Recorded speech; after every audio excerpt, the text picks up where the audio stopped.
Guys, I'm back with another video for you today, and today's video is a murder case. It's the case of Jane Hings, but before we get into that, please subscribe, please just take a little thumbs up, and that would be really great. That's great for my channel, thank you.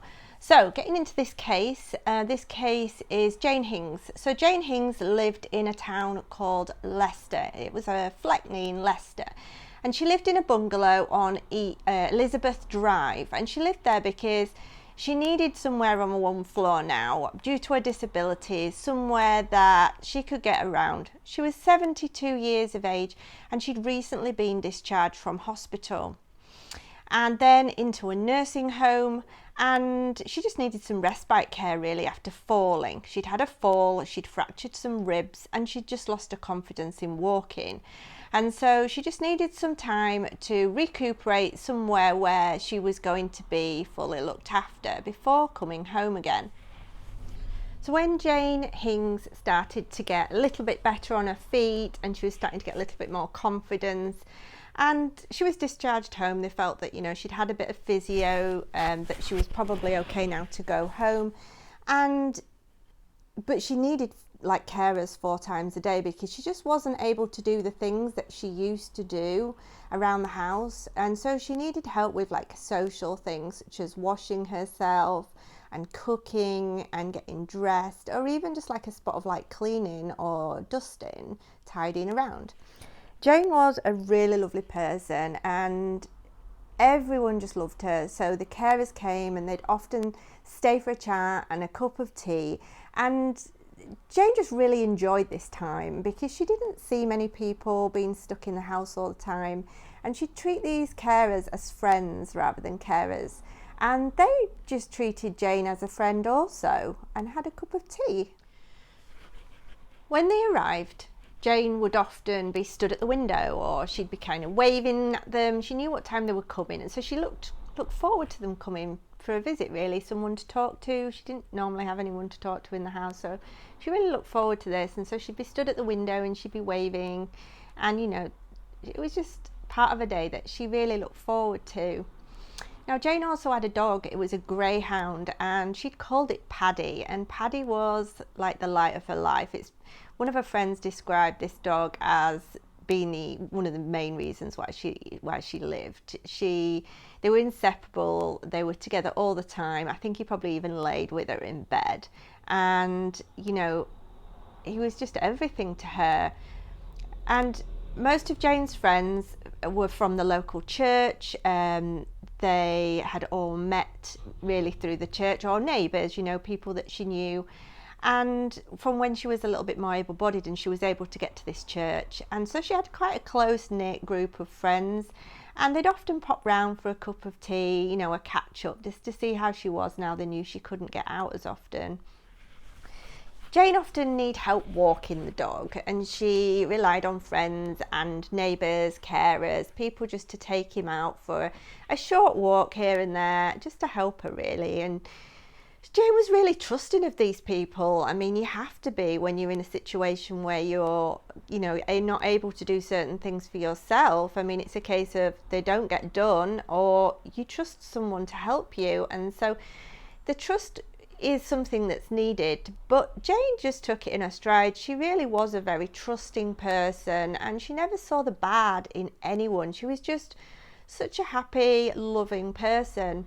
But on the 23rd of September 2017, her trusting nature was about to be tested to the limits when an unsuspecting Jane would be woken up in the middle of the night to an unwelcome visitor who had come round. But this time, he hadn't come round for a cup of tea. This time, the unwelcome visitor was there to cause her some serious harm. On the 24th of September 2017, carers arrived at Jane's house on Elizabeth Road to give her a medication, to help her get dressed, ready for the day, get her washed. But when they arrived, Jane's curtains were closed, and she wasn't at the window waving like she normally would be, and they thought this was strange. And when they entered Jane's bungalow and let themselves in, they shouted her, but there was nothing. And so they walked over to Jane's bed and Jane was tucked up under the covers. She almost looked like she was just sleeping peacefully. But when the carer tried to rouse her, she wasn't getting any response. And she soon realised by the colour of Jane and the fact that she just wasn't responding that Jane had passed away. And at first she thought that Jane had passed away peacefully in her sleep. But then she quickly realised when she looked at her, she hadn't passed away peacefully in her sleep. When she took the covers off Jane to have a closer look at her, her crucifix that she wore around her neck every day, she never took it off, had gone. Her wedding ring had gone. In fact, all of her jewellery was missing. And when they pulled the covers back, Jane was half naked from the waist down. She'd been stripped from the waist down, and Jane always wore pyjamas in bed. She never went to bed without her pyjamas on. She had large bruises on her thighs. There was blood on the sheets, and the carer backed away. She was scared, upset, and thinking all kinds of things. And not only had her friend passed away, but this looked like foul play, and somebody else was involved. So she quickly dialed 999 and got the police. The police arrived as well as the ambulance services, and it was quickly determined that Jane had passed away. The authorities were all in agreement that there were definitely some suspicious circumstances involved, and so the forensic teams arrived to take photos of Jane and gather further evidence. And they soon determined that Jane's death had been caused by asphyxiation, and she'd been smothered using her own pillow. The pillow was covered in Jane's saliva, and where the pillow had been placed, I think the saliva had been from when they'd pushed the pillow over her face, but there was also saliva on the other side of the pillow, and they didn't know whose that was. So they needed to try and get some DNA from this saliva. She had a deep bite mark in her skin. I'm not quite sure where on her body this bite mark was, but when they looked closer, there was a piercing, like a tongue bar, actually in her skin. And so they took this away for DNA sampling. The killer had raped her so forcefully that she had large bruises between her legs, and she had lost some blood. This person had tried to carelessly tidy up the scene, but had not done a very good job, and had even left behind his tongue piercing and his baseball cap behind the headboard of Jane's bed. And of course, this was also taken away for DNA profiling. So this person had not only broken into Jane's home, he'd raped her and burgled her and callously murdered her in her own bed. A 72-year-old frail woman who must have been tremendously scared, frantic, upset, and in so much pain, but she couldn't fight back. She was too frail, and probably also stunned to see this person on top of her when she opened her eyes and she was half asleep. And did she cry out? Did she plead with him? It's just so upsetting to consider that such a lovely, caring woman was so scared and with no one there when she died, no one to help her in these terrible circumstances. So news travelled really quickly around the community and around the neighbourhood. Would this person strike again? They were still out there somewhere, you know, who was next?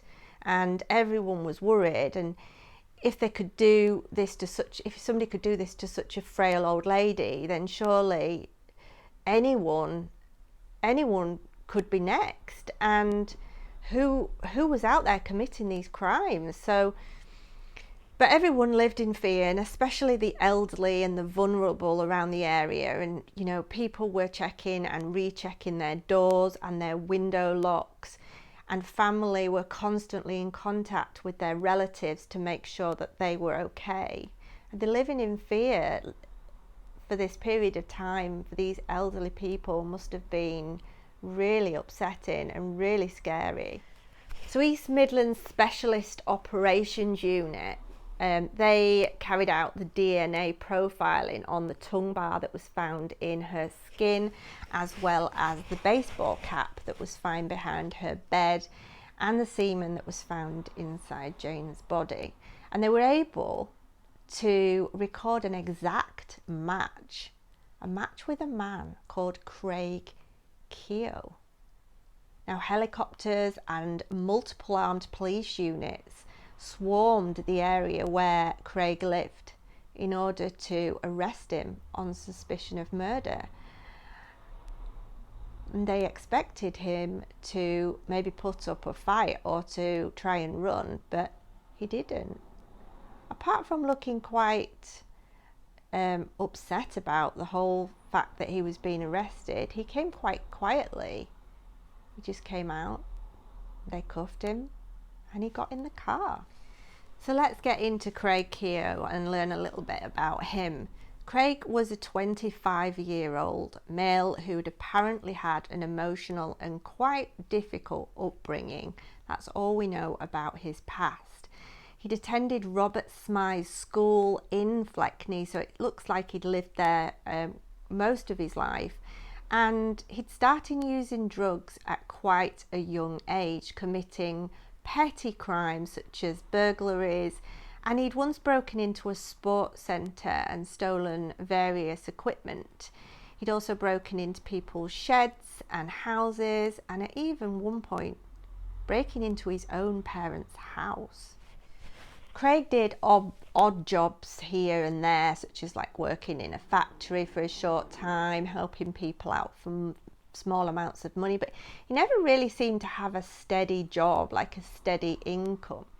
Having said that, the life that he portrayed to friends was one of luxury, the high life. He was always splashing the cash, bragging about his lifestyle, constantly on social media, bigging himself up. But the reality was, Craig lived in a run-down caravan next to a set of old garages. He had no money, and what little he did have, he just spent on drugs. Now, at some point, Craig had explained to his friends, you know, this is just a crap night and I'm going to go home. So he got in a taxi, and the taxi took him back to his caravan. But the taxi man remembers dropping him off.